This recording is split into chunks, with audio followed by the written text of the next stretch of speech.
ما أغنى عنه ماله وما كسب سيصلى نارا ذات لهب وامرأته حمالة الحطب في جيدها حبل من مسد.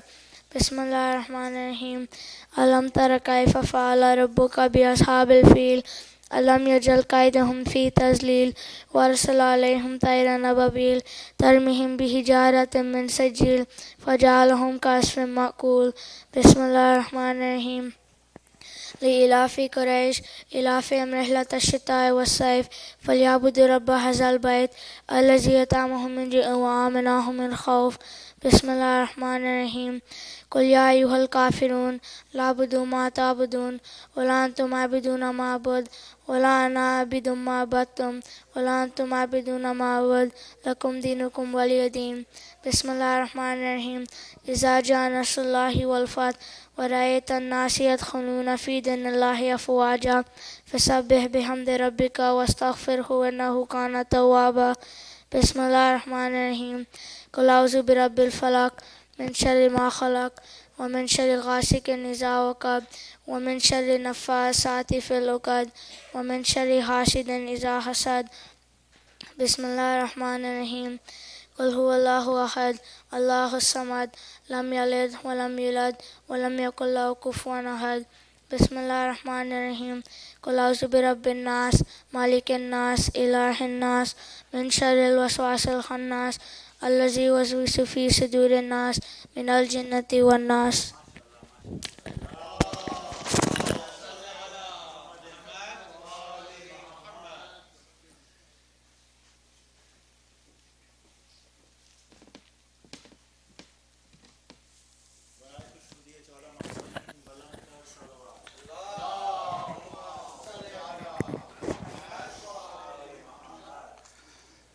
بارے دیگر صلوات.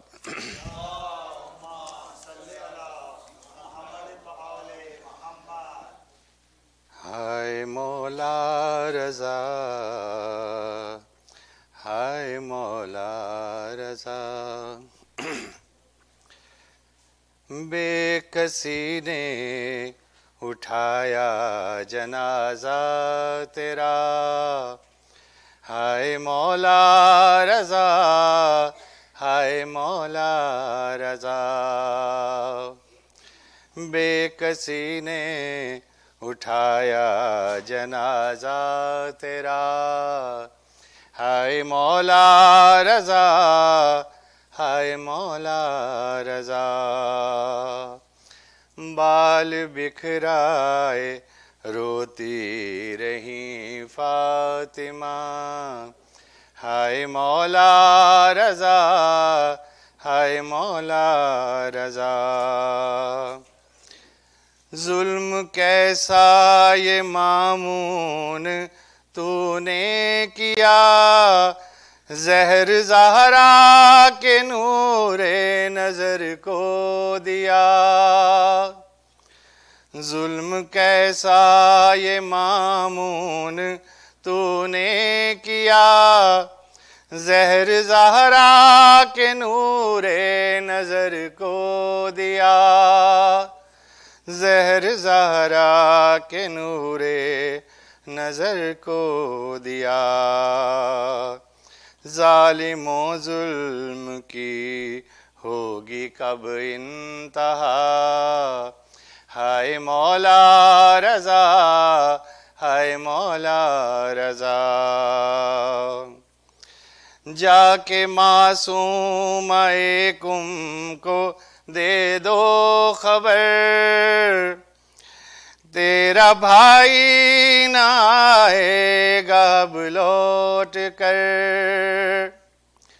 جا کے معصوم کم کو دے دو خبر تیرا بھائی نہ آئے گا اب لوٹ کر تیرا بھائی نہ آئے گا اب لوٹ کر چھوڑ دے بھائی کا راستہ دیکھنا ہائے مولا رضا ہائے مولا رضا دل کے ٹکڑے اگلتا ہے مثل حسن، پاس بہنیں نہیں جو سنبھالیں لگن۔ دل کے ٹکڑے اگلتا ہے مثل حسن، پاس بہنیں نہیں جو سنبھالیں لگن، پاس بہنیں نہیں جو سنبھالیں لگن۔ کون سہلائے اب آ کے سینہ تیرا، ہائے مولا رضا، ہائے مولا رضا۔ لائے جس دم اٹھا کر جنازہ تقی، قبر سے آ گئے مصطفیٰ و علی۔ لائے جس دم اٹھا کر جنازہ تقی، قبر سے آ گئے مصطفیٰ و علی، قبر سے آ گئے مصطفیٰ و علی۔ آ کے میت پہ نبیوں نے ماتم کیا، ہائے مولا رضا، ہائے مولا رضا۔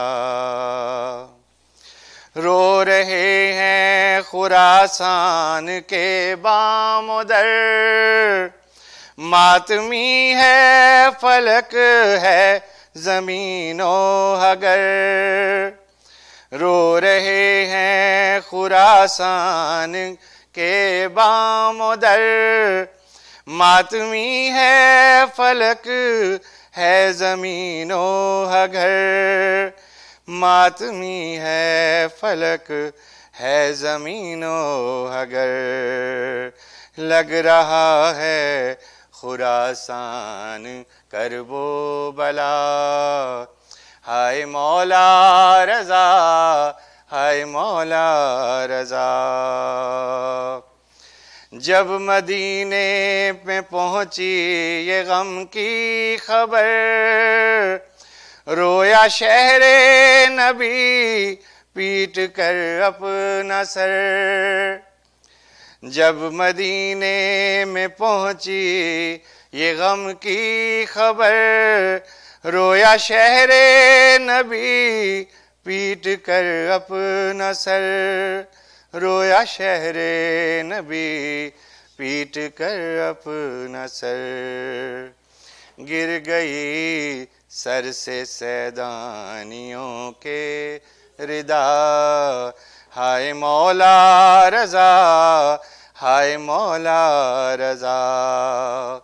بے کسی نے اٹھایا جنازہ تیرا، ہائے مولا رضا، ہائے مولا رضا۔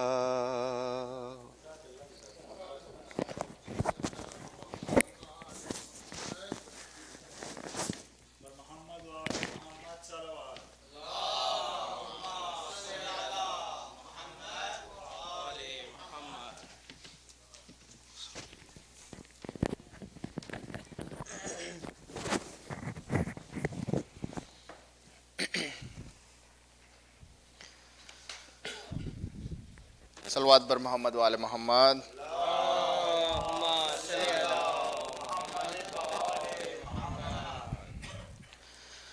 دی تھی اماں نے جو پوشاک وہ لا دو زینب، دی تھی اماں نے جو پوشاک وہ لا دو زینب، اپنے ہاتھوں سے کفن مجھ کو پہنا دو زینب، اپنے ہاتھوں سے کفن مجھ کو پہنا دو زینب۔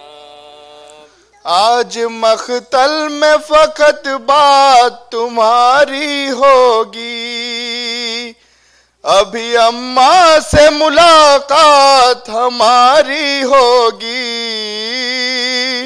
ابھی اماں سے ملاقات ہماری ہوگی، کوئی پیغام اگر ہے تو سنا دو زینب، اپنے ہاتھوں سے کفن مجھ کو پہنا دو زینب، اپنے ہاتھوں سے کفن مجھ کو پہنا دو زینب، ہاتھ پابند رسن بہنا تمہارے ہوں گے، مجھ کو رہ رہ کے خیال آتا ہے لاشے سے میرے،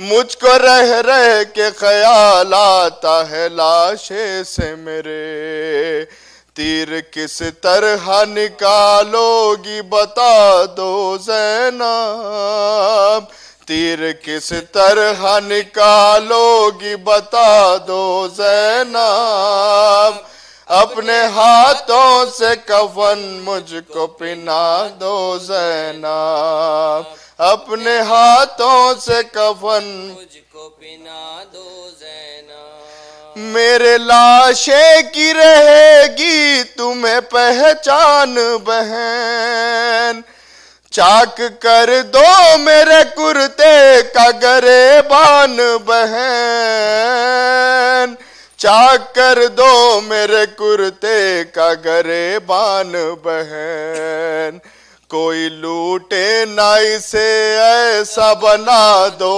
زینب، کوئی لوٹے نہ اسے ایسا بنا دو زینب، اپنے ہاتھوں سے کفن مجھ کو پہنا دو زینب، اپنے ہاتھوں سے کفن مجھ کو پہنا دو زینب، سامنے اپنے سکینہ سے اتروا لو گوہر، ابھی کچھ دیر میں لٹ جائے گا مظلوم کا گھر، ابھی کچھ دیر میں لٹ جائے گا مظلوم کا گھر، یہ امانت کسی گوشے میں چھپا لو زینب، یہ امانت کسی گوشے میں چھپا لو زینب، اپنے ہاتھوں سے کفن مجھ کو پہنا دو زینب، اپنے ہاتھوں سے کفن مجھ کو پہنا دو زینب، قید خانے کی سنبھالو یہ امانت بی بی، گود میں لو اسے مظلوم کو رخصت بی بی، گود میں لو اسے مظلوم ہو رخصت بی بی، میرا دامن میری بچی سے چھڑا دو زینب، میرا دامن میری بچی سے چھڑا دو زینب، اپنے ہاتھوں سے کفن مجھ کو پہنا دو زینب، اپنے ہاتھوں سے کفن مجھ کو پہنا دو زینب، باہر آنے کو نہ خیمے سے میں کہتا تم کو، ہوتے عباس تو تکلیف نہ دیتا تم کو، ہوتے عباس تو تکلیف نہ دیتا تم کو، بن کے عباس مجھے زیں پہ بٹھا دو زینب، اپنے ہاتھوں سے کفن مجھ کو پہنا دو زینب، اپنے ہاتھوں سے کفن مجھ کو پہنا دو زینب، گھر سے شبیر جنازے کی طرح سے نکلے، سب ہی روتے تھے تکلم در خیمہ پہ کھڑے، سبھی روتے تھے تکلم در خیمہ پہ کھڑے، شین جس دم کہا مرنے کی رضا دو زینب، اپنے ہاتھوں سے کفن مجھ کو پہنا دو زینب، دی تھی اماں نے جو پوشاک وہ لا دو زینب، اپنے ہاتھوں سے کفن مجھ کو پہنا دو زینب.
غور سن لے زمانہ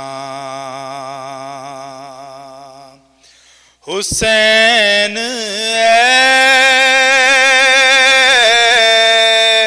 ایسے تھے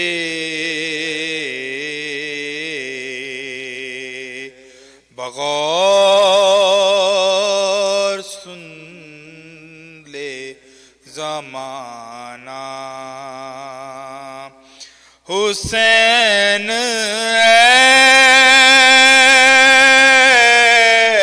ایسے تھے بقا فنا کو بنایا حسین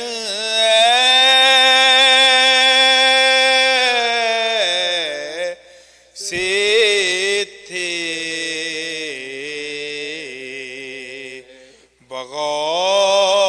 بغور سن لے نا چھری کے نیچے وہ خالق سے پیار کی باتیں چھری کے نیچے وہ خالق سے پیار کی باتیں اجل کو ہو گیا سکتا حسین ایسے تھے بغور سن لے زمانہ مخالفت پہ زمانہ تھا اس طرف لیکن مخالفت پہ زمانہ تھا اس طرف لیکن وہی کیا جو کہا تھا حسین ایسے تھے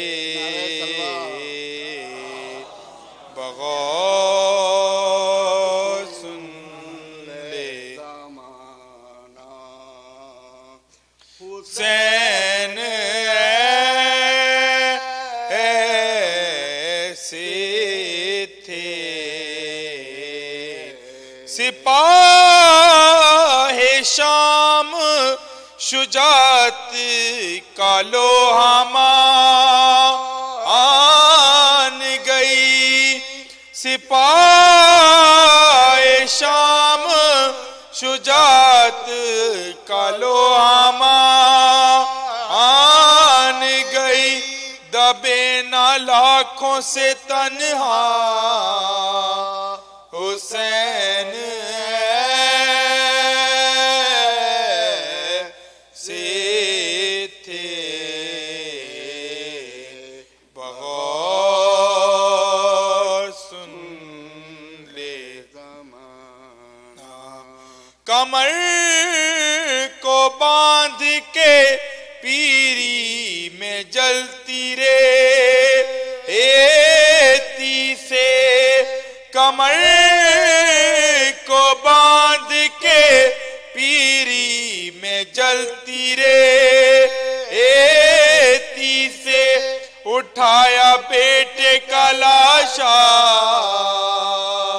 حسین سے تھے بغور سن لے زمانہ جوان کی لاش اٹھائی بنائی قبر صغیر جوان کی لاش اٹھائی بنائی قبر صغیر کہیں بھی عزم نہ بدلا حسین سے تھے بغور سن لے زمانہ حسین سے تھے ہزار شکر کے سجدے شہید کرتا ہے ہزار شکر کے سجدے شہید کرتا ہے بنایا قطرے کو دریا حسین سے تھے بغور سن لے زمانہ فاتحہ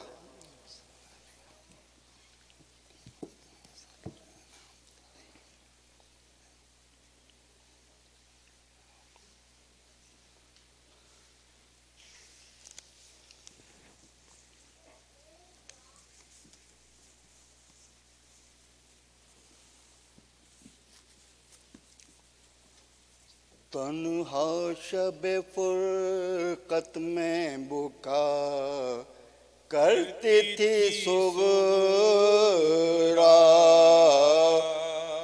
دن آمد اکبر کے گنا کرتی تھی صغرا جینے کی نصیحت کی دعا کرتی تھی صغرا زہرا کی لاحد سے یہ کہا کرتی تھی صغرا ارے بیمار کو بے کس کو مسیحا سے ملا دو صدقے گئی دادی مجھے بابا سے ملا دو صدقے گئی دادی مجھے بابا سے ملا دو اور بی بی میں تمہاری لہدے پاک کے قربان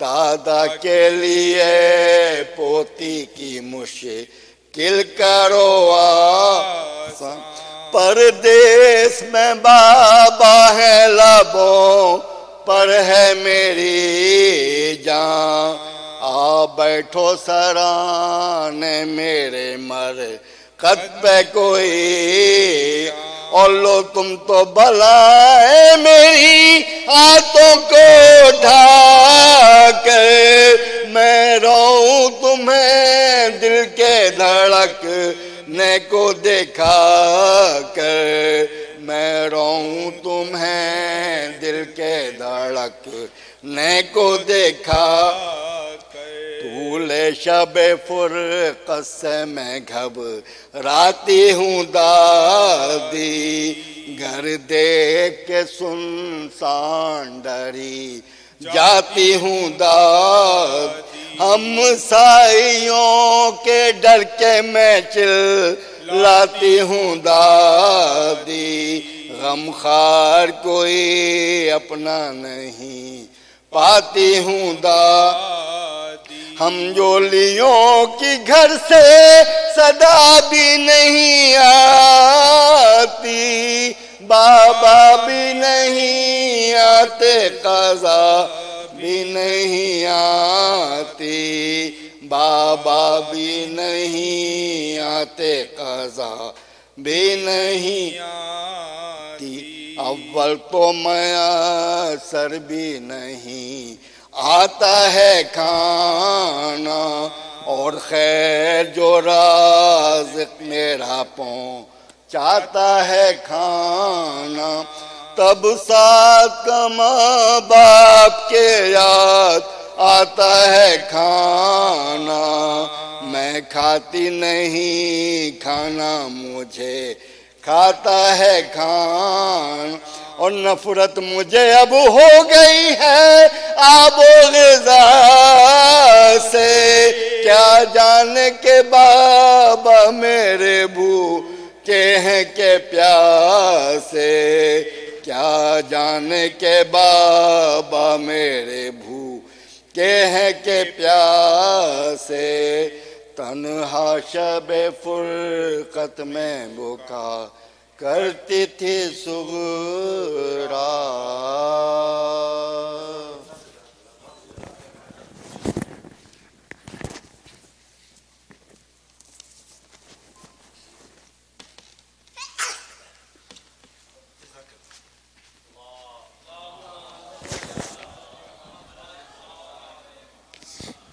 السلام علیکم مومنین، آپ لوگ آگے تشریف لے آئیے، ہم انشاءاللہ مجلس شروع کریں گے۔ Again, this year we are fortunate to have Maulana Mehdi Hazari from North Carolina amongst us. If you might, many of you may remember, he was here last year for 2 majalis, and this year we are lucky to have him for 4. This will be the first in a series of 4 majalis, and he'll stay till Chehlum. So the majalis will continue every day at starting at 8:15 till Monday night, inshallah. Bismillah Maulana.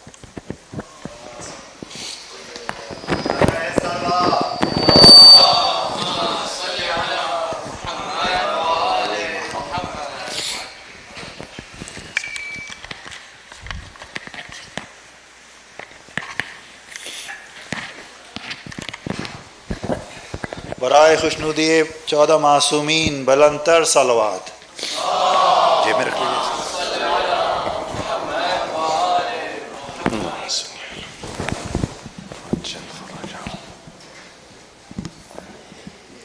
على حب فاطمة الزهراء سيدة نساء العالمين، صلوا على محمد وآل محمد.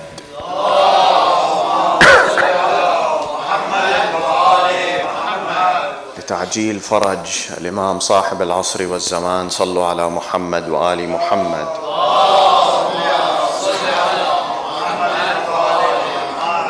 الفاتحة.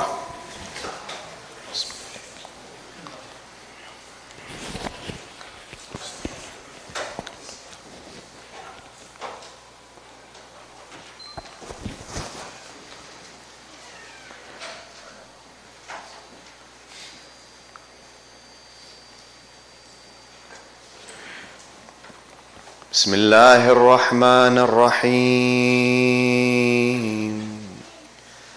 صلى الله عليك يا سيدي يا رسول الله، وعلى أهل بيتك المعصومين المظلومين، صلى الله عليك يا مولاي وابن مولاي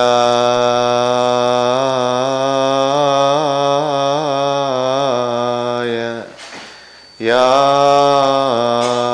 أبا عبد الله يا رحمة الله الواسعة ويا باب نجاة الأمة غريب يا مظلوم يا عطشان كربلاء ما خاب والله من تمسك بكم وأمنا من لجأ والتجأ إليكم يا ليتنا فيا ليتنا كنا معكم سادتي فنفوز والله فوزا عظيما. بسم الله الرحمن الرحيم. ونريد أن نمن على الذين استضعفوا في الأرض ونجعلهم أئمة ونجعلهم الوارثين. آمنا بالله صدق الله العلي العظيم.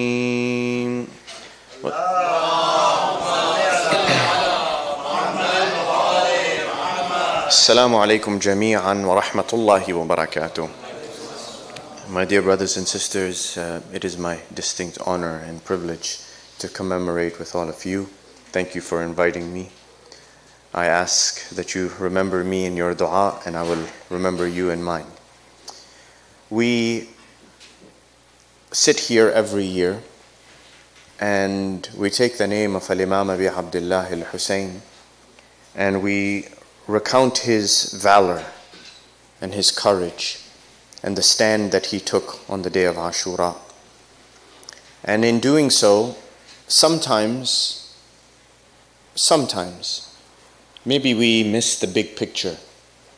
We don't focus on the fact that the grander message that Imam Hussein was defending, the cause he was struggling for, was the message, the same message that was brought by the Anbiya and the Mursaleen, every single one of them. From Adam alayhi salam all the way to Khatam al-Anbiya wal Mursaleen, Muhammad sallallahu alayhi wa alihi wa sallam.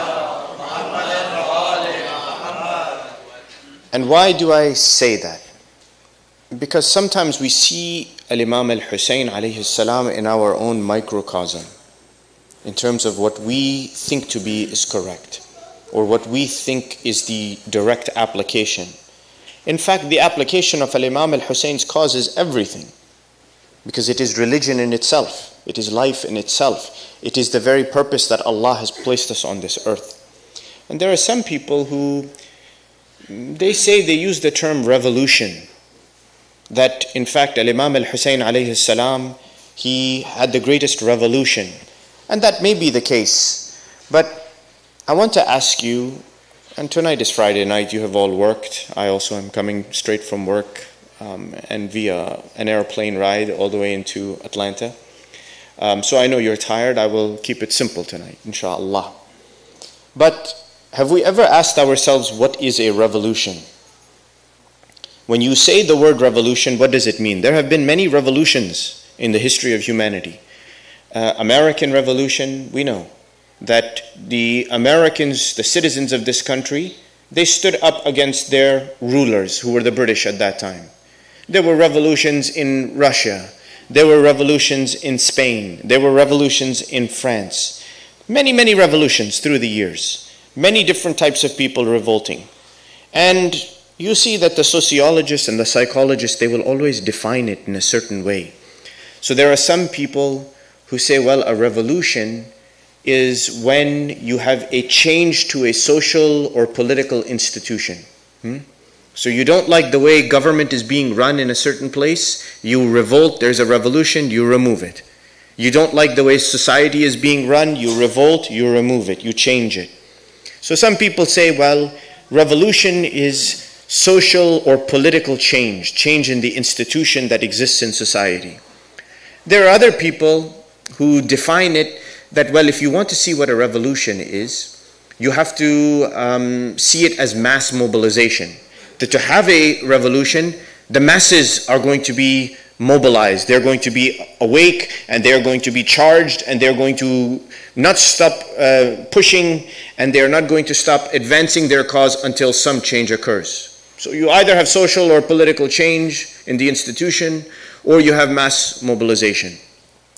Or some people say, no, well, you have regime change. There were others who say when revolution occurs, you have a regime change. The regime that was there is now gone. So, for instance, United States was led by the Crown of England before the revolution, before the American Revolution. Then the revolt took place, the revolution took place, the regime was changed. In France, the monarchy was ruling until revolution took place. The Romanovs in Russia were ruling until Tsar Nikolai was removed by the revolution. There's a regime change. So in all of these definitions, I ask you, did that occur with Imam Hussein alayhi salam? We said social institution, political institution has to change with the revolution. In Imam Hussein's time, was there a change in political or social institution? There was not. Was there? There was no change in social or political institution. Social and political institutions stayed the way they were. Or did those change in the time of Imam Hussein?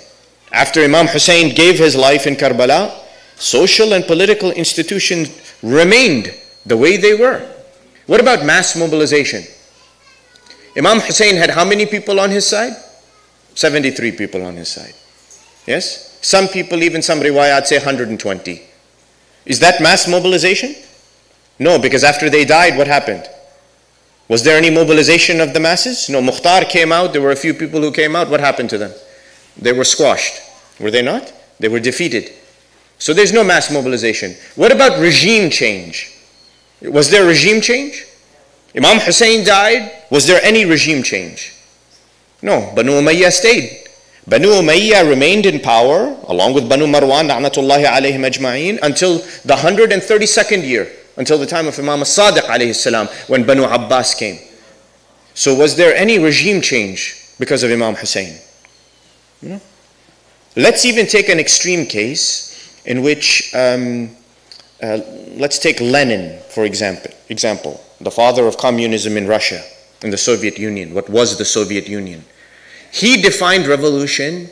He said revolution is when you have a festival of the oppressed. These are his words. He says a revolution is a festival of the oppressed who bring about a new order in society.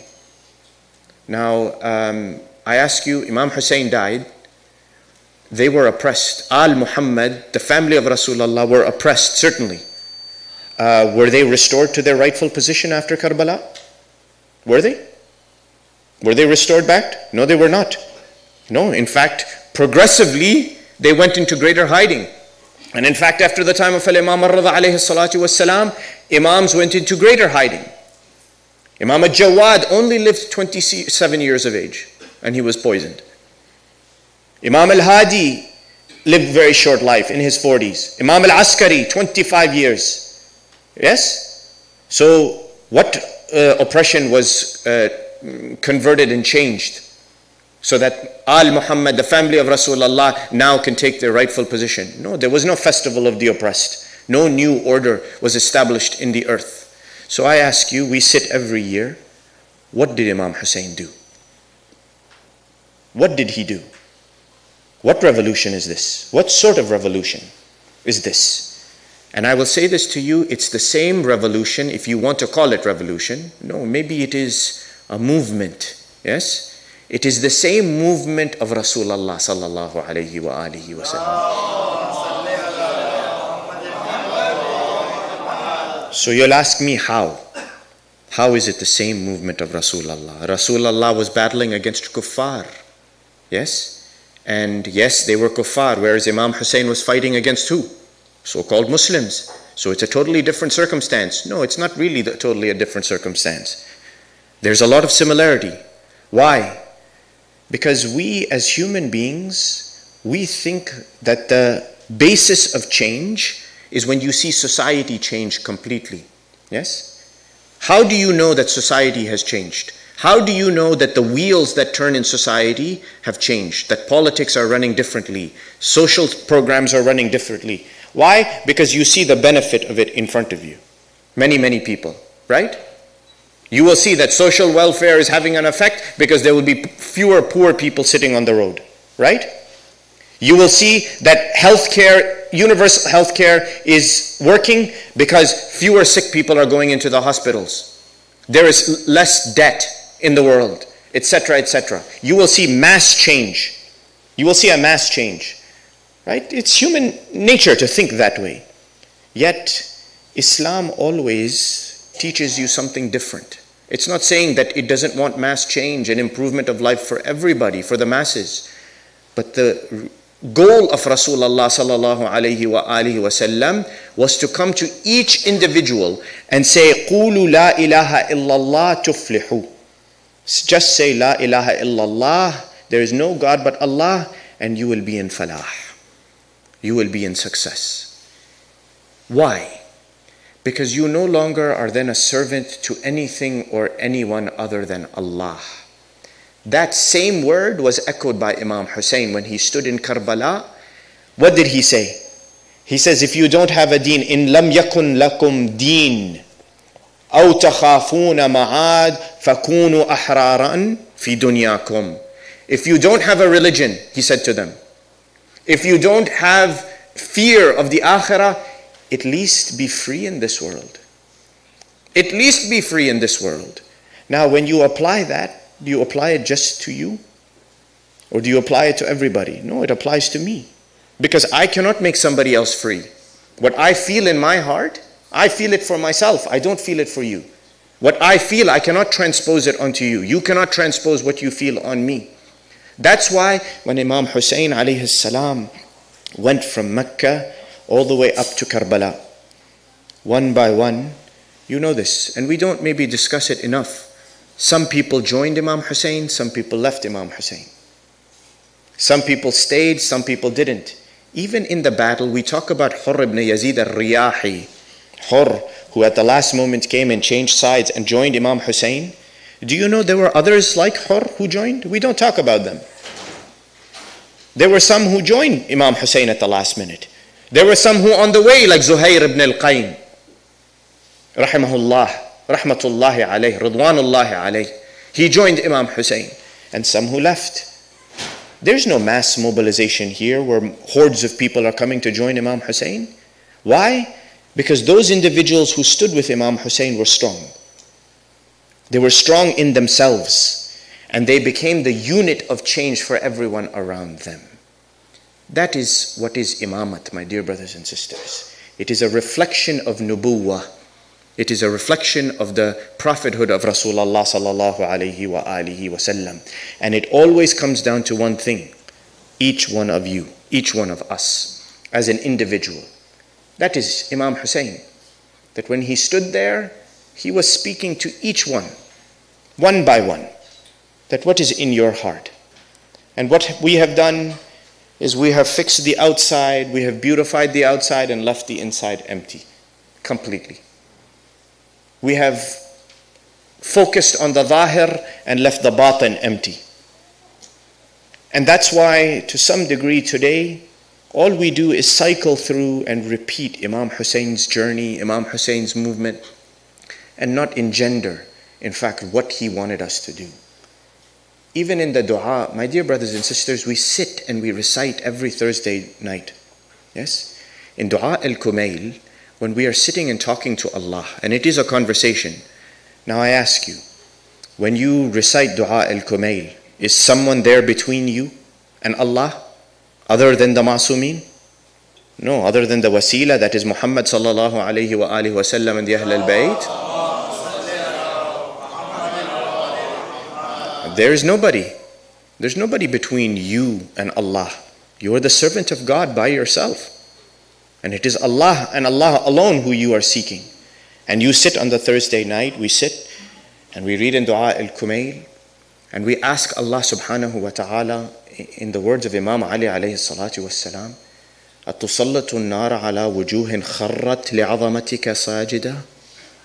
Will you make the fire of the hell come upon us when our heads have gone in front of sajda?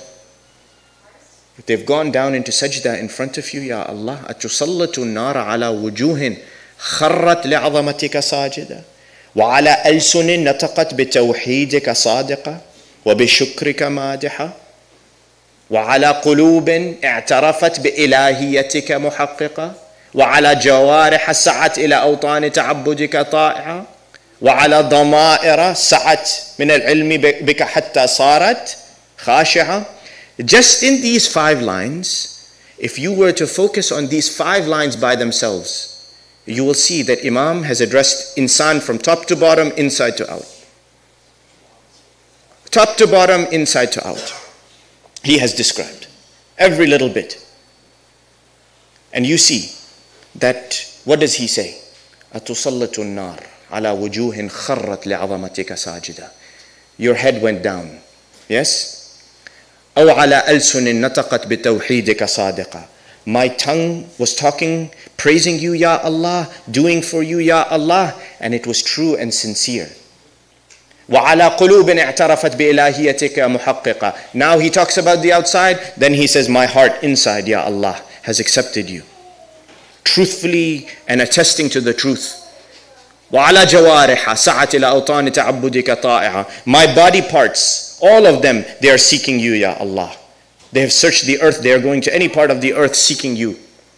وَعَلَى ضَمَائِرَ حَوَتْ مِنَ الْعِلْمِ بِكَ حَتَّى صَارَتْ خَاشِعًا. And the ضَمَائِر, your minds, the minds that are seeking the right knowledge to bring them close to you and have khushu' in front of you. What part of insan is not covered in this? And again I ask this question, that did it say make all of us this way? It says no, me. I'm talking about me, because that is the only thing I am responsible for. Me, myself. I am responsible for that thing in front of Allah. I am the one who is going to be answerable to Allah. And so it means not only focusing my outside, my inside as well. It means fixing every part of me. And that is the cause of Al-Imam Al-Hussein alayhi salatu wassalam. That in every way, he says, look at your own selves. Because what you have done is made yourselves blind. And who was he talking to? He was talking to those men. Those people, how were they different from us? And I ask this question, I'm asking for us to think. How were they different from us? Did they not pray? No, they prayed. They prayed. Did they not read Quran? No, they read Quran. Did they not fast? No, they fasted also. Did they not go for Hajj? They went for Hajj also. These were Muslims Imam Hussein was fighting against. So what's the difference? What makes us different from them? What makes us different? They follow the same religion as us. They read the same Quran as us. They say, Ashhadu an la ilaha illallah wa anna Muhammadan Rasulullah, just like us. Same thing. But indeed, they will go to hell because of what they did. And we are looking for salvation in the name of Imam al-Hussein alayhi salatu wassalam. Is it not? How are we different from them? Why? Because our eyes have to open. That's what makes you different. And that's what Imam Hussein did. When you talk about it, Majlis, my dear brothers and sisters, is a blessing. This Majlis that you are sitting in, it is a blessing for us. Why? Because innahu ihya'un lid-deen. It wakes up your religion. And not only does it wake up your religion, it opens your eyes. And if it doesn't open your eyes, then we have problems. Then maybe we are not benefiting in the way we are supposed to. Imam Hussein was Shaheed-e-Insaniyat, right? He was the martyr for all of insan. So if I sit here today, my dear brothers and sisters, and I ignore the plight of others, my heart doesn't feel the pain of other people in the world, how Husseini am I? How Husseini am I? Even today, the caravan of these migrants are coming to the borders of the United States, are they not? Are they not? I'll tell you a story. Just recently I heard, I'm sure many of you have heard this story. One migrant lady, I think from Guatemala maybe, she came, walked up hundreds of miles up towards the border. She entered illegally, they arrested her. And I'm not talking about politics, or Mimbar of Rasulullah is not meant for that. I'm talking about the human toll, what happens to human beings, and how our eyes need to be open, our hearts need to be open. She gets arrested, they take her to the detention center. She has an 18-month-old child, 1.5 years old, her daughter. They put her in the detention. I'm sure you have seen videos of these detention centers, what they look like. They kept her there. They say the daughter got sick. At first she had a little cough. She would cough a little bit, she would get sick. Mother took her immediately. There was an infirmary in the detention center. They looked at her very cursorily and they said, look, she'll be okay, it's just a cough, nothing's wrong with her. Just take her, give her a little bit of something and she'll be fine. They said she wasn't getting better, this little girl, 18 months old. She wasn't getting better, she was still sick. Finally, after some time, several weeks or several months, it was quite a while in the detention center, they finally stamped this lady's papers and they let her go. They said, you can have asylum and come into the United States. She came in, she went to Boston because her family was there in Boston. They say she got to Boston, she got off the plane, she went straight to the emergency room because her daughter still was sick from that original cough that she had in the detention center. They took her, the child, to the emergency room. They admitted her immediately. It wasn't enough. She died. That 18-month-old child died. Now imagine the feeling of that mother. And this is one case out of how many thousands of cases? Not just here, but in other parts of the world, where people are suffering, people are dying. And if we sit here and we eat our food and drink our water and say, Ya Hussein, and go home and close our eyes to their plights, have we lived Imam Hussein's cause? Have we? Have we enlivened that movement? And that's why I said to you, it's not about mass mobilization. It's not about 1 million people marching on some capital.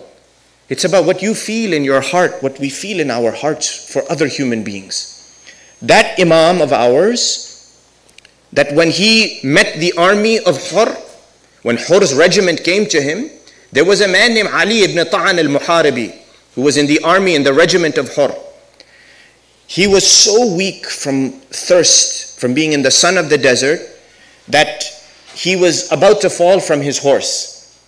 Imam Hussein, he says to him in the lahja of Hijaz, in the Hijazi lahja, in the Hijazi accent, he says to him, come close and lower your head for me. Come close, lower your head. The man didn't understand. He was from Sham. He was from Damascus. So Imam Hussein realized he's not understanding, changed the lahja, made it fusha, made it proper Arabic, formal Arabic, and said, come close, lean forward. The man understood. He comes forward. Imam Hussein with his hand gives water to this man. Gives water to that man. That is the feeling we should have in our hearts.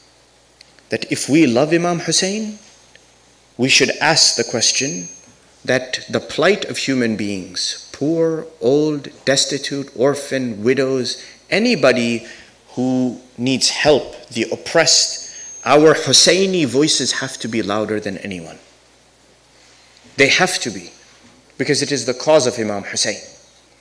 And it begins with us. I said to you that in Dua al-Kumail, that we say, Ya Allah, all of these qualities we have. My head went down in front of you. My heart accepted you, Ya Allah. My tongue is praising you, Ya Allah. My body parts are humbled in front of you, Ya Allah. My mind accepted you and went down in khushu' and fear of you, Ya Allah. Humility in front of you. Yet I don't accept the fact that I am blind, that I am dumb, I am deaf, and in fact I am insensitive to the plight of other people. So much so that even that same Imam of ours, Al-Imam Ali alayhi salatu wassalam, what does he say? In Dua al-Sabah, if you read Dua al-Sabah at the very end, what does he say? He says, قلبي محجوب ونفسي معيوب وعقلي مغلوب وهوائي غالب. ومعصيتي كثير ولساني مقر بالذنوب. Ya Allah, my heart, it's covered. It's not open. My nafs is defeating me. My lower nafs is defeating me. My mind is overcome. My mind is not even open. It is overcome. My nafs is overcoming it. My tongue keeps lying. I can't stop it. It keeps pushing me towards committing sin. And I have فَكَيْفَ حِيلَتِي. Where will I turn, Ya Allah? Where will I turn? My heart is asleep. My eyes are closed. I don't notice anything. Imam Hussein is opening your eyes. Imam Hussein is opening the hearts. Imam Hussein is telling you that yes, you remember me, cry for me. Every time you drink that water, say Assalamu alayka ya Aba Abdullah, and then go say, who's thirsty in the world? Who's poor in the world? Who's destitute in the world? Who needs our help? That is the way of Imam Hussein. Because we don't want to be like the enemies of Al-Hussein. We want to be free from them and disassociated from them. These are the people who they have chosen the path of misguidance, chosen the path of self-interest. And that's why even Rasulullah sallallahu alayhi wa alihi wa sallam, Allahumma salli ala,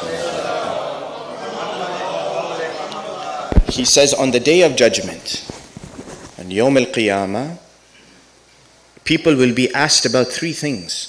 They will come in front of Allah and they will be in three circumstances. إِمَّا مِن شُبْهَةٍ فِي الدِّينِ ارْتَكَبُوهَا.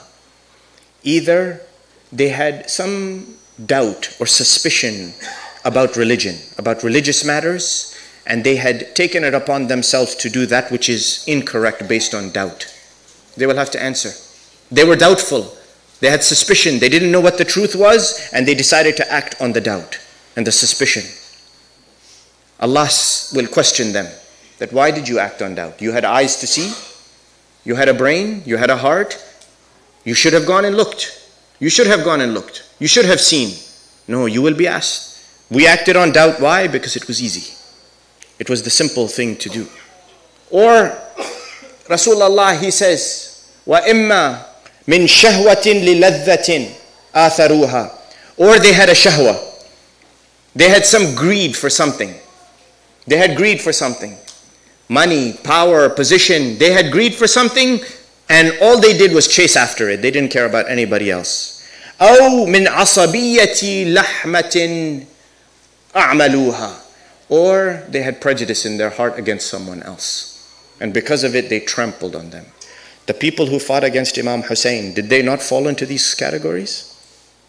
They didn't recognize their Imam who stood in front of them. That Imam who stood in front of them in the last moments after the second farewell, what did he say? He said, Alastu ibn binti nabiyyikum? Am I not the son of the daughter of your prophet? Bayni wa baynakum kitab Allah wa jaddi Rasulillah. Between me and you, O followers of Banu Umayyah, is the book of Allah and my grandfather Rasulullah. Did he not constantly remind them who he is? They knew, but they acted on suspicion. Or they were greedy, like Umar ibn Sa'ad. Were they not? They wanted the governorship of Rai. They wanted money. They wanted position that Yazid la'natullahi alayhi had promised them. Or they had asabiyya inside of them, prejudice. They were prejudiced. Why? Because Banu Umayyah hated the family of Rasulullah. And that's why Yazid la'natullahi alayhi, when the head of Imam Hussein was brought to him, what did he say? He says, if they could only, my dead relatives from Badr and Uhud could see what I have done. My dead relatives of Badr and Uhud, the ones who Muhammad and Ali had killed and Hamza had killed, if they can only see how I have avenged them. Yes? This is what we face. We face these very things. And this is what Imamat has come to push away. Imamat in every state.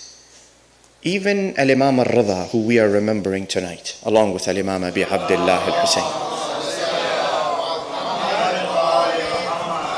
When Ma'mun al-Abbasi, la'natullahi alayh, when he called Imam al-Rida up to Khurasan, up to Persia, up to Maru. And he said, Ya Abul Hasan, I want you to be my deputy, the Khalifa after me. And he was insisting. What did Imam Rida say? No, I don't want it. I don't want it. Leave me be. If it was all about mass mobilization, let's gather as many people as we can possibly gather so we can bring people to Tashayyu', so we can overthrow the Banu Abbas. Why wouldn't Imam Rida say, I will take it and then I will bring everyone into my side and overthrow the powers? Why would he say no? Why will he say, leave me be, just leave me? I don't want to have anything to do with this. Were not all the Aimma Lathar this way? Even Imam Ali alayhi salatu wassalam, when they came and they asked him, after the death of Umar, after the death of the second Khalifa, that Ya Ali, we want you to be Khalifa. Did Imam Ali want it? Or after the death of Uthman, when they asked him, do you want to be Khalifa? Did he want it? No, he said, no, leave me alone. I don't want your Khilafah. I don't want your Khilafah. Keep it. Why? Because Imamat's role was to wake up the hearts of each person, individually, not for mass mobilization. It was never about mass mobilization. Yes, you are there for humanity. Imamat is for humanity. It's for the guidance of all of humanity. But it is by lighting the fire in the hearts of each one individually. By saying each one should become strong. Each one should become potent. Each one should at least make the effort. And that's what Imam Rida also did he not? That when he stood there, he explained to Ma'mun al-Abbasi, when he would call Imam Rida to the court and ask him many questions, one day he called Imam al-Rida alayhi salam and he said, Ya Abul Hasan, you claim the children of Fatima, the children of Ali, you claim to be imams, the rightful successors of Rasulullah sallallahu alayhi wa alihi wa sallam. Allahumma salli ala Muhammad. What is the proof of this? Where is the proof? So Imam al-Rida, he says it is in the Nas. When you say Nas in Arabic, it means the writing of the Quran, the words of the Quran or the Hadith. It has been written. And there is riwayas that say Imams after Rasulullah will be 12. Imams are starting with Ali ibn Abi Talib, Al-Hasan ibn Ali, Al-Husayn ibn Ali, Ali ibn Al-Husayn, Muhammad ibn Ali, and on. The names have been given. It is in the Nas. Then Ma'mun asks, he said, Ya Abul Hasan, how do you recognize the Imam? How can you recognize an Imam? Imam, he says, from his knowledge. And not only from his knowledge, by the da'wah, by the fact that people ask and he always fulfills. You will know the Imam. Yes? Did he say that? No, it's the number of followers Imam has. That Imam al-Rida, you know this story, that when the people had come from far away to visit him when he was in Persia, they knocked on the door. The servant answered the door and they said, we were here to see Imam Rida, Abul Hasan. The servant went inside to Imam Rida and this comes out later, he says, Imam Rida doesn't want to see you. Doesn't want to see you. The people, they said, did you tell him that we are his Shia? We are the Shia of his grandfather, Ali ibn Abi Talib. We have come from far away, from our villages. We are bringing news and questions and we have come to see him. Tell him we are the Shia. Servant says, no, Imam Rida doesn't want to see you. They go away, they come back again sometime later. Again, they tell the servant, tell Abul Hasan al-Imam al-Rida that we have come. We are the Shia of his grandfather, Ali. We want to see him. Again, the servant goes in, again, comes out. He says, he doesn't want to see you. He doesn't want to see you. He refuses. Go away. They go, finally, they come. They insist. After some time, finally, Imam Rida comes. They say, he greets them cursorily. They say, Yabna Rasulullah, we have been trying to see you. We are the Shia of Ali. We are the Shia of Ali. Now I ask you, what do we say always? We are Shia of Ali? Yes? They keep saying, they say, Ya Imam Rida, we are the Shia of Ali. Why don't you want to see us? He says, no, don't say you are Shia of Ali. He says, the Shia of Ali are Salman al-Farsi, Abu Adhar, Miqdad. He names a few people. These are the Shia of Ali. He says, say you loved Ali. You are the lovers of Ali. That's it. Shia is something different. Shia is something different. And he explains, the riwayah is long. But I say this to you, why? Because again, there is a meaning. Now when Ma'mun is asking him, and saying to him that, Yabna Rasulillah, the Imams, they know the hearts of the people, yes? They know inside the heart, what the heart is inside of the people. How do they know this? He says, didn't you hear? Imam Rida explains. He says, didn't you hear the saying of my grandfather, Rasulullah sallallahu alayhi wa alihi wa sallam, ittaqu salawat ala Muhammad wa alihi.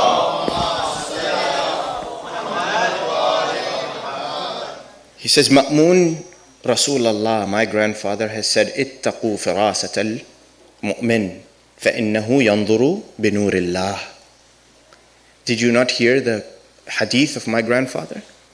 In which he says, be aware, be conscious of the farasa of a mu'min. Farasa, when you say, farasat means insight, ability to see, clear vision. You see everything the way it is. Imam says, the mu'min, he has such a clear vision. Why? Because he sees with the nur of Allah. He sees with the nur of Allah. And that nur comes from a certain place, yes? Imam says to him, وَمَا مِن مُؤْمِنٍ إِلَّا وَلَهُ فَرَاسَةٌ يَنْظُرُ بِنُورِ اللَّهِ عَلَى قَدَرِ إِيمَانِهِ وَمَبْلَغْ إِسْتِبْصَارِهِ وَعِلْمِهِ. There's three things that you need to have this farasa, this vision. Iman, you have to have ability to see, unfettered vision, and you must have knowledge. Three things. The reason we don't see is because we are lacking in these. Either our iman is low, or our vision is poor, it is blocked by something, or our knowledge is poor. The majlis is meant to make these stronger, my dear brothers and sisters.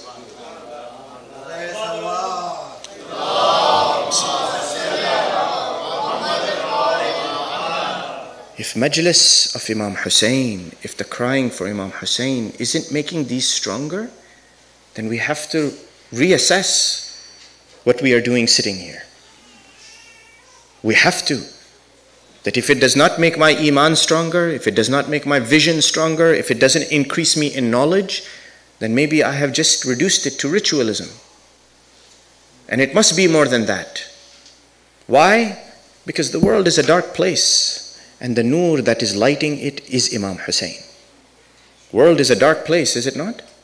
It has become so dark. Not that it wasn't dark before. Evil was there from the beginning. Evil was always there. But Imam Hussein alayhi salam was the nur, is the nur that keeps it alive. And I said this to you, that revolutions have been described as what? Mass mobilization, social and political institutional change, etc., etc., etc. Yes? How many Shias are going to Karbala today? 20 million Shia walking to Karbala today. And those maybe we can count. The numbers may be higher than that. That's not mass mobilization. But not through revolution, through awakening the heart. And you want to see how beautiful that revolution is, that movement is? See them, the people of Karbala, people of Hilla, people of Najaf, people of Kufa. They have opened their doors at the Mawakib and they are giving free food to all the Zuwar. Yes? That is revolution. Not revolution because I stood up with a pitchfork or a sword or a gun or an Uzi and I changed. Because I put the light in your heart. Because the nur came alive in your heart. The fire came alive in your heart. And that's why لقتل الحسين حرارة في قلوب المؤمنين لن تنطفئ أبدا لن تبرد أبدا. There's a fire that burns in the hearts of the mu'mineen for Imam Hussein that will never go cold. It is a riwayah hadith. Why? And you see today 20 million are walking. The Zuwar are sitting. And you all know this, yes? That when you go to the Darih of Imam al-Hussein, you have so many plans in your mind when you do the ziyarah of Imam Hussein, isn't it? I'm sure most of you have gone. That you think on the plane ride into Najaf or into Baghdad, that I'm going to get there, especially the first time you go. That I'm going to go, I'm going to do this, I'm going to pray this way, I'm going to say this to my Imam.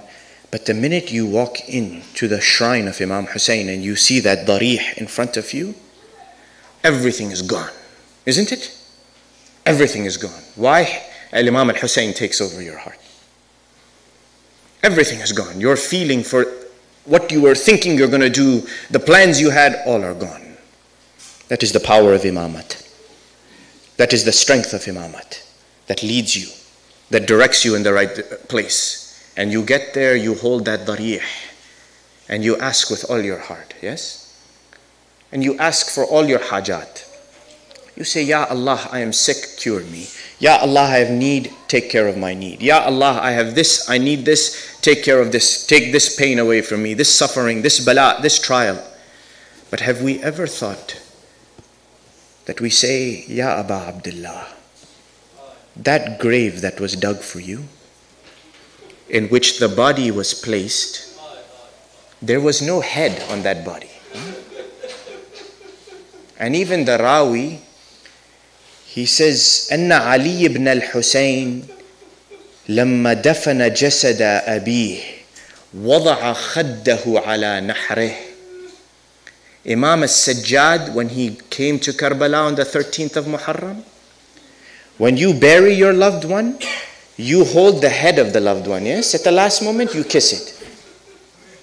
You touch the face of your loved one at the last moment. But as-Sajjad, he came, he put his cheek on the neck because there is no head to the body. He came, and even the body that had to be placed in the ground, he had to ask the Banu Asad, give me a mat, because I have to collect the pieces of the body. Even the finger that had been cut from the hand of Al-Hussein to steal the ring, Imam is searching through the desert sand to put it. They say, فَجَعَلَ يَشُمُّهُ تَارَةً وَيُقَبِّلُهُ أُخْرَى. He would smell the fragrance of the body of Al-Hussein at times, and at other times he will kiss the body of Al-Hussein. This is as-Sajjad. We must ask ourselves, my dear brothers and sisters, that when we sit on that grave, that darih in Karbala, we say, Ya Aba Abdullah, you were buried madloom. You were buried drenched in your own blood. You were buried without a head until the head was restored and placed. When you said, Hal min nasirin yansuruna, Hal min dhabbin yadhibbu an harami Rasulillah, Hal min muwahhidin yakhafullah fina. Is there anyone to support us?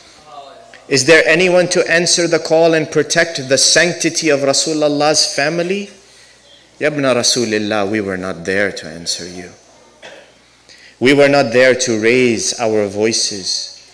And even in Ziyarat al-Warith, what do we say? What does the Imam say? His grandson. In kana lam yujibka badani inda istighathatik wa lisani inda istinsarik فَقَدْ أَجَابَكَ قَلْبِي وَسَمْعِي وَبَصَرِي. Listen to the words of the Imam. He says, Ya Aba Abdullah, my grandfather, he is speaking to his grandfather. When you called out, you did istighatha, you asked for help, my body couldn't answer you. My tongue couldn't answer you. But my heart is answering you. My heart has woken up. My eyes have answered you. Basari, my vision has opened up because of you and answered you. Wa lisani wa sam'i, my hearing has opened up because of you and it is answering you. This is Majlis al-Hussein. And this is the Majlis of Al-Imam al-Mehdi ajjalallahu ta'ala farajahu al-Sharif. And he is with us. That message of Al-Hussein, believe me, and I was in Chicago when they were reading the Marsiya. और मैं जानता हूँ कि आप सब उर्दू बोलने वाले हो. तो उर्दू में जब मरसिया पढ़ते हैं और बीबी ज़ैनब के बारे में बात करते हैं, what do they say? They say it was the voice of Ali speaking on behalf of Al-Hussein. That was Zainab. That Sayyida Zainab was the voice that came out in the lahja of Ali and spoke on behalf of Al-Hussein after he was shaheed. All that legacy, all of these black clothes, these children sitting here crying for Al-Hussein, they are the legacy of Al-Hawra Al-Aqila Zainab. that even on the 10th day, on the day of Ashura, they say Al-Imam al-Hussein had 12 rayas, 12 banners. One by one he gave the banners to each of his companions, to his relatives. One banner he left behind. The companions, they came, they said, Yabna Rasulillah, one banner remains. Who is this for? Imam, he says, I'm waiting for someone. It is meant for him. They say suddenly somebody is coming from far. The people, they say, Yabna Rasulillah, someone is approaching the camp, the tents. Imam says, he is the one I was waiting for. The stranger coming from the direction of Kufa comes towards the tents. He says, Assalamu alayka yabna Rasulillah. He falls down on the ground in front of Imam Hussein. Imam Hussein picks Habib ibn Madahir up. He says, I was waiting for you, Habib. Imam Hussein, he picks Habib up. Habib ibn Madahir, now look at Habib, what he was. He says, Yabna Rasulillah, ata'dhan li an usallim ala banati Rasulillah. Will you give me permission to go to the tents of the daughters of Rasulullah and say Salamu Alaikum to them?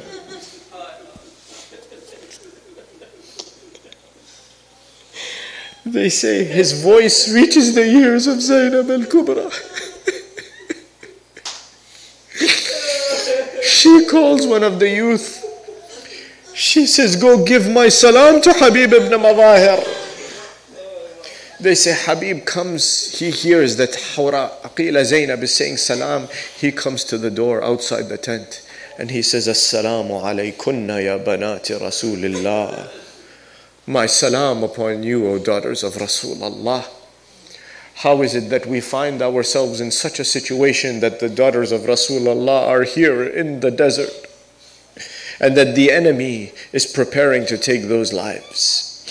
My dear brothers and sisters, the waqa'ah of Karbala, it finished and the responsibility was on the shoulder of Al-Hawra Al-Aqila Zainab.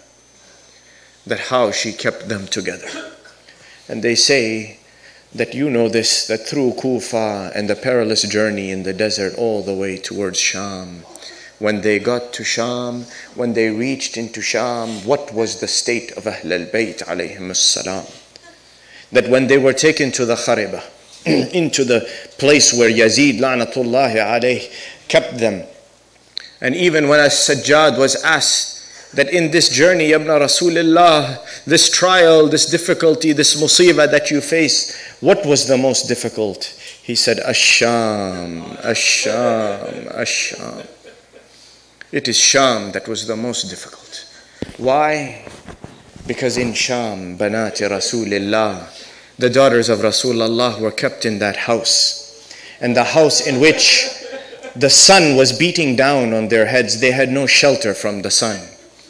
They were given mere morsels of food every day just to eat, while Yazid, lahnatullahi alayh, sat in his cooled palace, eating and drinking.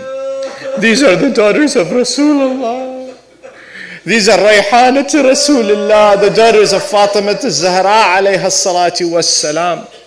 They say one day, the children Sukaina bint al-Husayn, in the Khariba, she wakes up from her sleep, she starts to cry.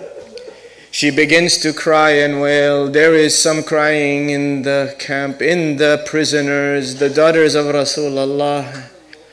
They say the sound reaches the palace of Yazid. One lady in the palace, she calls the servant close to her. She says, come with me, we are going where the sound is coming from. This dignified lady, she walks towards the prison where Banat Rasulillah, where Zainab al-Kubra, where Kulthum, where Rabab, where Layla, where Sukaina, all of them are being held. The lady, she comes in front of the prisoners. She calls the lady, the servant. The servant places the stool onto the ground. And this lady comes and sits down on the stool. She is looking at the prisoners who are in front of her. They say that Zainab al-Kubra, she calls Kulthum. She says, oh Kulthum, this lady who is sitting here, do you not recognize who she is? I recognize her. I know her. I am familiar with her. The lady, she is sitting on the chair and she calls out and she says to them, "O ladies, min aina antun, where are you from? Where is the place you are coming from?" They say, "Al-Hawra al-Aqila Zainab al-Kubra." She says, "Nahnu min al-Madina." We are from the city.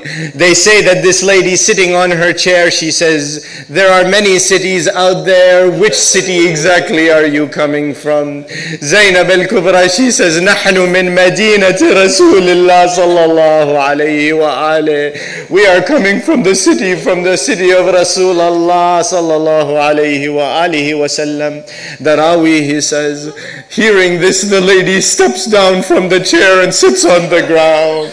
Zainab al-Kubra, she says, "Lady, you were right now sitting on the chair. Why did you get down onto the ground?"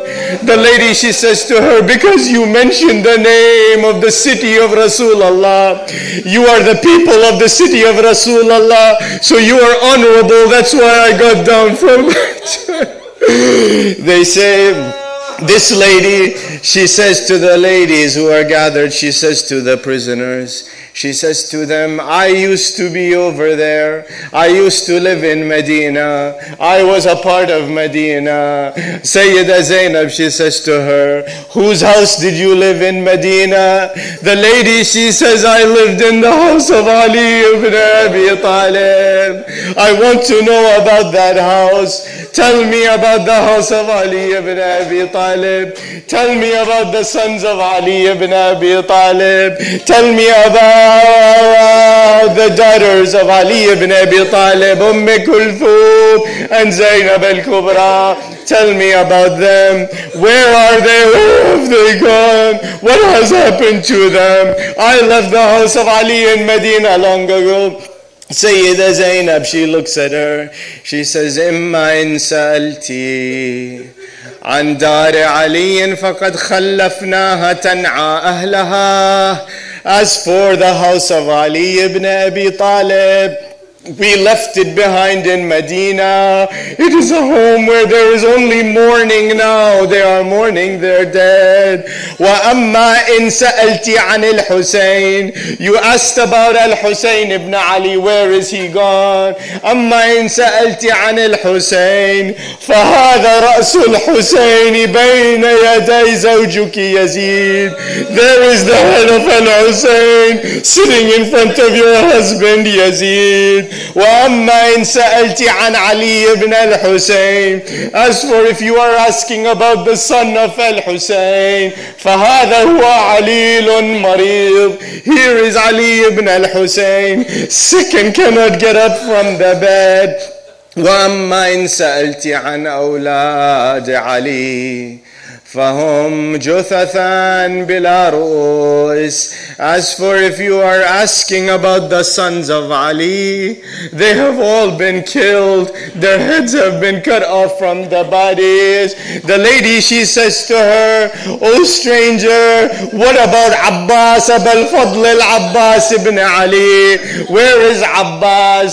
Sayyida Zainab, she says, وَإِن سَأَلْتِ عَنْ أبي الفضل العباس فعلى المشرعة مرضوخ الجبين قطيع اليسار واليمين.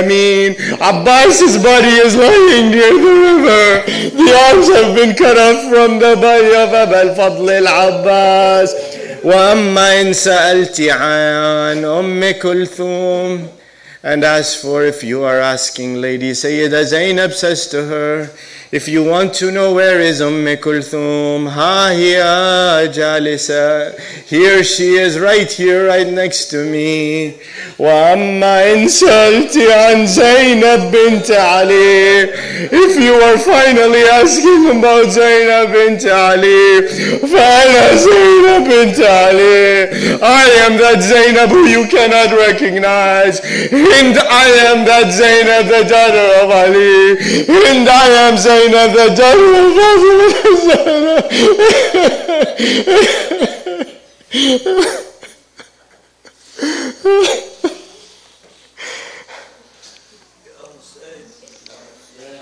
وسيعلم الذين ظلموا على محمد أي منقلب ينقلبون والعاقبة للمتقين. إنا لله وإنا إليه راجعون.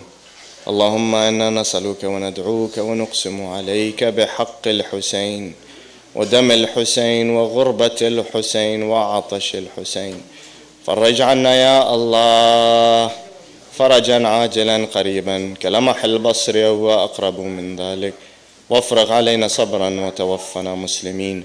والصلاة والسلام على سيدنا محمد وآله الطيبين الطاهرين. صلى الله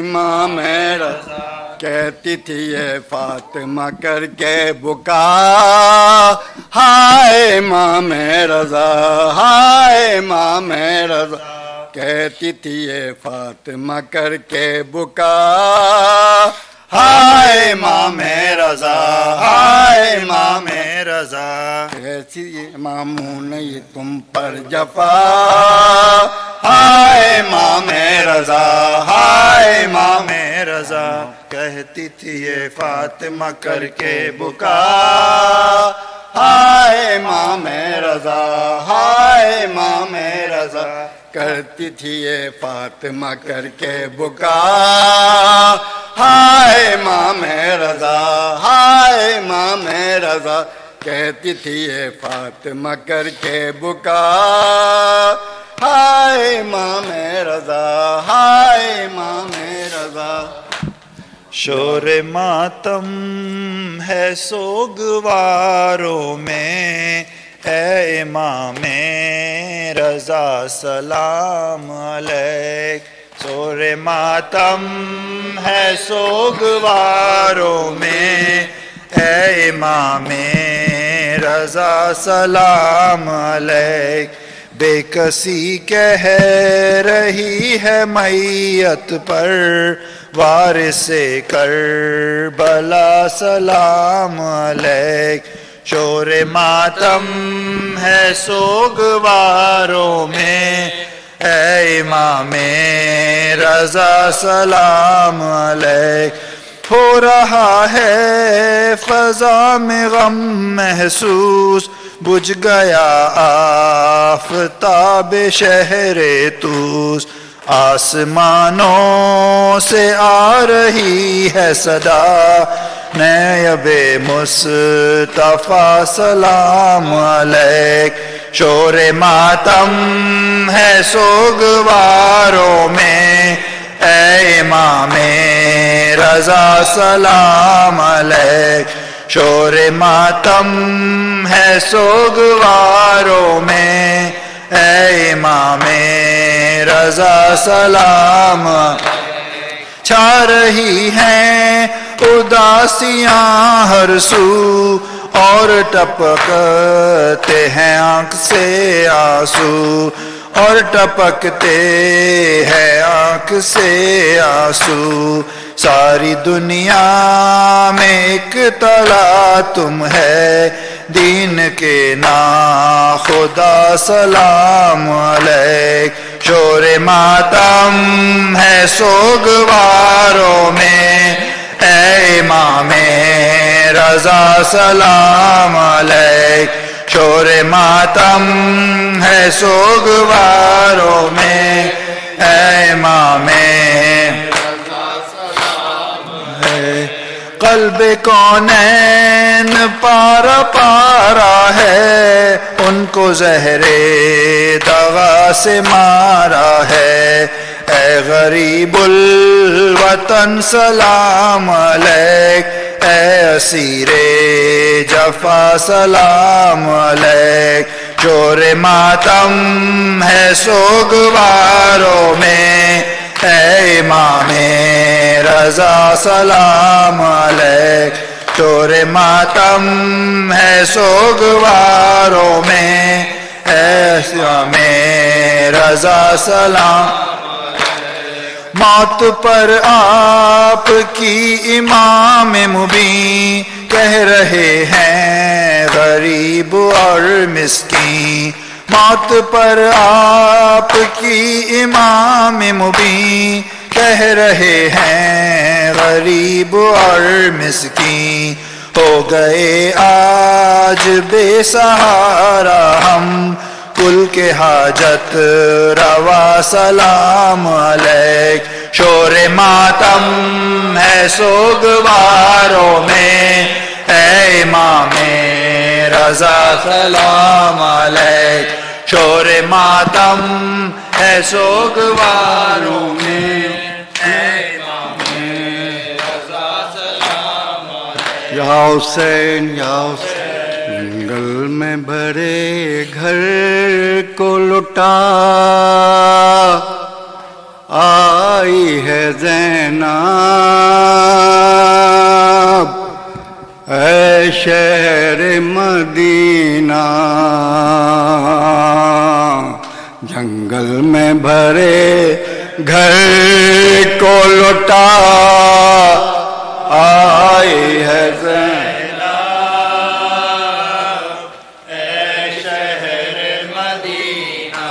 اور عابد کو کسی طرح بچا لائی ہے زینب، اے شہر مدینہ، جنگل میں بھرے گھر کو لٹا آئی ہے زینب، اے شہر مدینہ، اے بندوا کے رسن ہاتھ میں اور خطبے سنا کے گھر بار لٹا کے، گھر بار لٹا کے، اے دیوار بڑے کفر کی آئی ہے زینب، اے شہر مدینہ، جنگل میں بھرے گھر کو لٹا آئی ہے زینب، اے شہر مدینہ، ہے جس شہر میں شہزادیوں کی طرح رہے تھے، نازوں سے پلے تھے، نازوں سے پلے تھے، اے سر ننگے اسی شہر میں وہ آئی ہے زینب، اے شہر مدینہ، جنگل میں بھرے گھر کو لٹا آئی ہے زینب، اے شہر مدینہ، ہے جو ہجر پدر میں رہی ہر وقت پریشان، سوئی نہیں ایک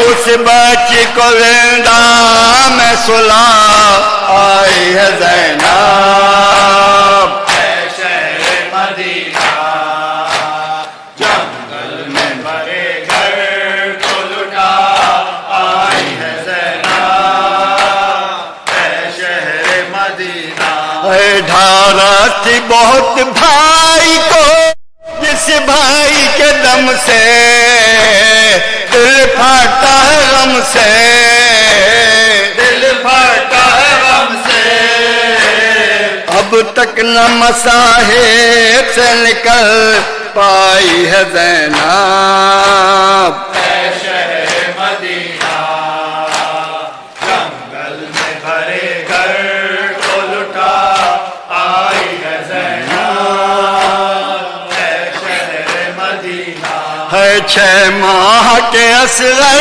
کو بھی جھولے کے بجائے دکھ درد چھپائے، دکھ درد چھپائے، اے آغوش میں تربات کے صلح آئی ہے زینب، اے شہر مدینہ، جنگل میں بھرے گھر کو لٹا آئی ہے زینب، اے شہر مدینہ، ہے تھے اون محمد جو میری آنکھوں کے تارے،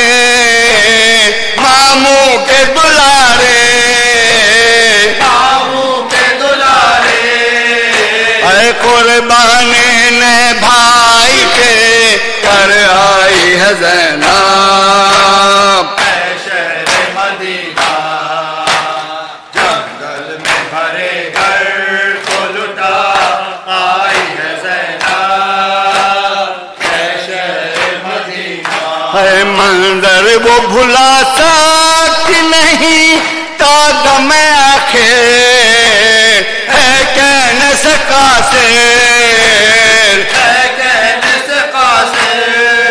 ہے جو شام کے دربار میں دیکھا ہے زینب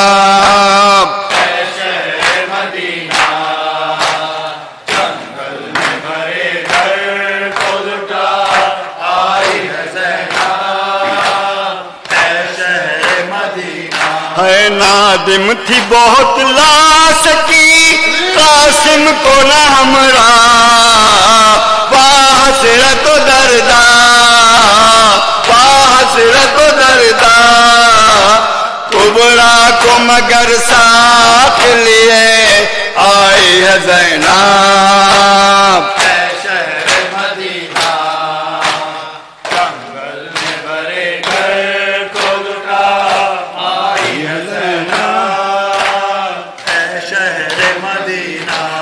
کس وقت خدا جان قدم نکلے تھے گھر سے چادر چھینی سر سے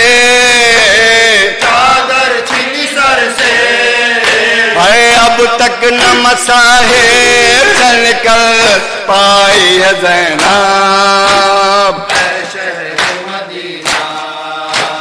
جنگل میں بھرے گھر کو لٹا آئی ہے زینب اے شہر مدینہ اے شبیر پہ اب روئے گا تا حشر زمانہ ہے غم کا فسانہ اے منجلس کی بنا شام میں ڈالائی ہے زینب اے شہر مدینہ جنگل میں بھرے گھر کو لٹا آئی ہے زینب اے شہر مدینہ ہے رہ جائے گا غم پہ تیرا نام کیا خوب ہے نام اے نوحہ تیرا سننے کے لیے آئی ہے زینب اے شہر مدینہ جنگل میں بھرے گھر کو لٹا آئی ہے زینب اے شہر مدینہ اب تک ہے زبانوں پہ علمدار علمدار عباس علمدار عباس علمدار How long I long for Karbala, to one you can, Bain al Haramain, sing, sing. How long I long for Karbala, sing, sing. To one you can, Bain al Haramain, as soon as I see you. As soon as I greet you, as soon as I meet you, so don't you blame me when I go crazy. When Zainab raised me, Sakina trained me, send me to Karbala, leave me there. Send me to Karbala, leave me there. Send me to Karbala, leave me there. Leave me with Hussein, Hussein, Hussein. Daughter of Hussein, Sakina, mother of Hussein, Fatima. After that, the arena. When you're there, how did you feed him? When Hussein needed the water, coming, how did you feed him? Calling Husseina to beat the chest to ease the pain. Bain al Haramaina, to lose my voice to call your name. I'm calling Husseina to beat the chest to ease the pain. Play no harmony to lose my voice playing. Sing more, sing more. Karbala, Mola, Mola, Mola. The son of Zahra, Zahra, Zahra. Martyred, martyred, martyred, martyred, martyred. Ya Hussein, Ya Hussein. اب تک ہے زبانوں پہ علمدار علمدار عباس علمدار عباس علمدار زبانوں پہ علمدار علمدار عباس علمدار عباس علمدار تک ہے زبانوں پہ علمدار علمدار عباس علمدار عباس علمدار زبانوں پہ علمدار علمدار عباس علمدار عباس زبانوں پہ علمدار علمدار عباس علمدار. اے غیرت مریم تیرا بازار میں جانا. اے غیرت مریم تیرا بازار میں جانا. اے غیرت مریم تیرا بازار میں جانا. اے غیرت مریم تیرا بازار میں جانا. اے غیرت مریم تیرا بازار میں جانا. نہ بھول سکے گا اس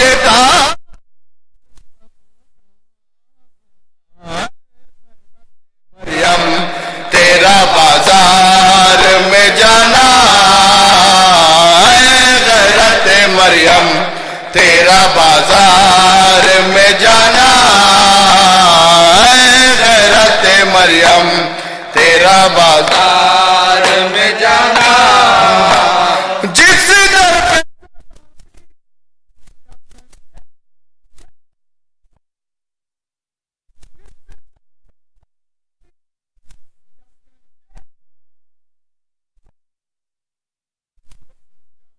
مسلمان نہ اس گھر کو جلانا. اے غیرت مریم تیرا بازار میں جانا. اے غیرت مریم تیرا بازار میں جانا. اے غیرت مریم تیرا بازار میں جانا. اے غیرت مریم تیرا بازار میں جانا. اب خاک پہ سو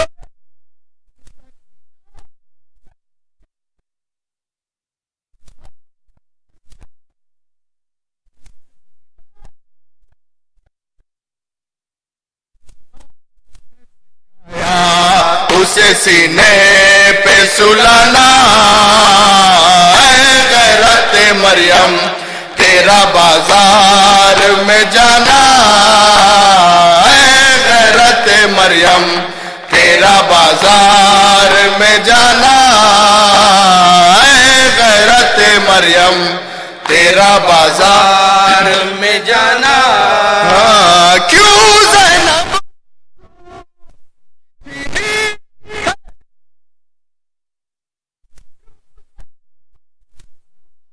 کی چینی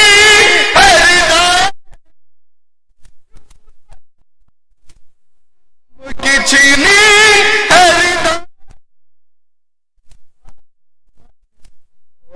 میرے غازی کو بلانا.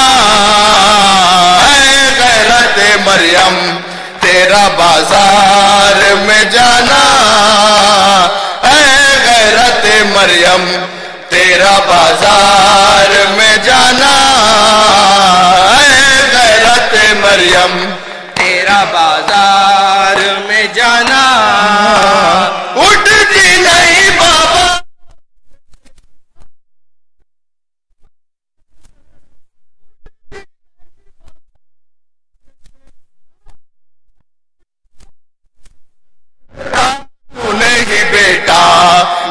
لاشے کو اٹھانا، اے غیرت مریم تیرا بازار میں جانا، اے غیرت مریم تیرا بازار میں جانا، اے غیرت مریم تیرا بازار میں جانا، مر جائے جو شوہر تو پناہ دے، مر جائے تو پناہ دے، کبرا کہا جائے نہ رہا کوئی ٹھکانہ، اے غیرت مریم تیرا بازار میں جانا، اے غیرت مریم تیرا بازار میں جانا، اے غیرت مریم تیرا بازار میں جانا، تو دختر ہے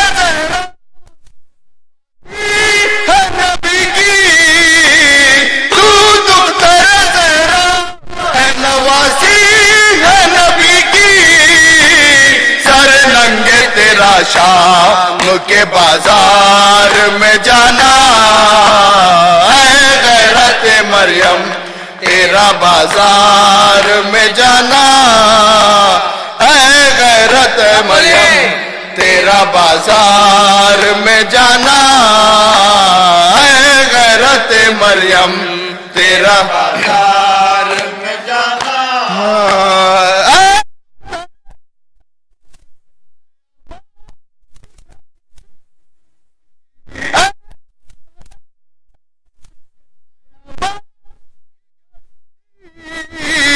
بازار میں سرنا کہ تیرا خطبہ سنانا، اے غیرت مریم تیرا بازار میں جانا، اے غیرت مریم تیرا بازار میں جانا، اے غیرت مریم تیرا بازار میں جانا، یہ مجلس ماتم کی بنا تیری دم سے، بنا تیری دم سے